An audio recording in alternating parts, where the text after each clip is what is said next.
I can speak a little. My level is not so good. My level's like HSK 5.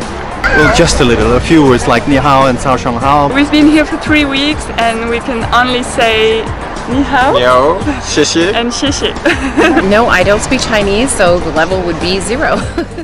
I'm not good for Chinese language. Only xie xie. I studied Chinese for 1 year at Zhejiang University. I think my Chinese is still pretty basic.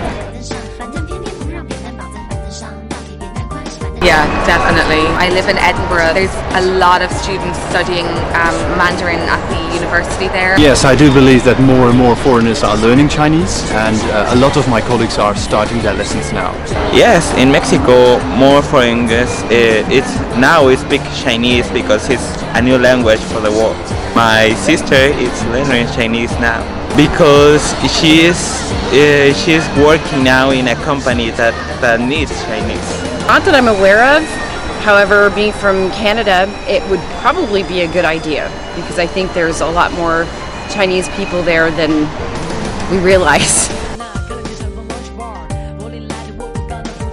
I think learning Chinese absolutely is important. If you really want to engage with Chinese teams, with Chinese customers, colleagues, friends, you have to learn a bit, at least a bit of the local language. China is becoming a bigger trade partner with a lot of countries, and there's a lot more cultural exchange between Western countries, so I think it's really important that English isn't just the only language that we kind of interact with, because a lot of Chinese people maybe don't know English, and so to have both of them is really important.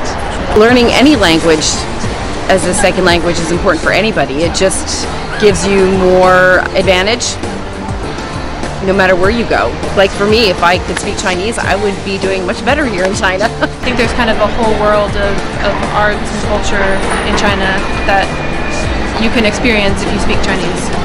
Yeah, it's very important, I think. if you do business with Chinese person, you need to learn the language.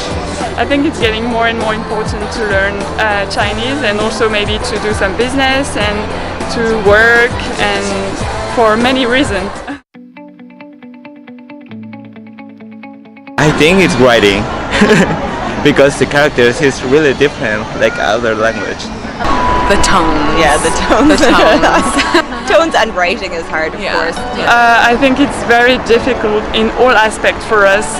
I mean, writing, how to say things. The vocabulary is difficult because it's so much different from English, from my native language. First of all, where I'm from, I personally don't know any Chinese people, so I have no opportunity to learn.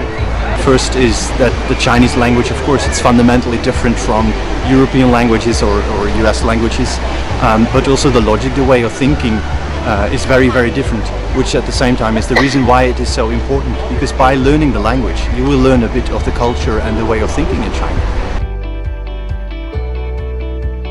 The funniest mistake I made, I was talking to my friend about a guy I know who, he broke his ribs.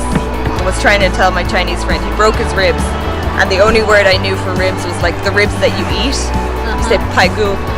And like, so I knew in English we just say ribs for the ones you eat and the ribs in your body. It's just one word. So I was like, he broke his pai gu.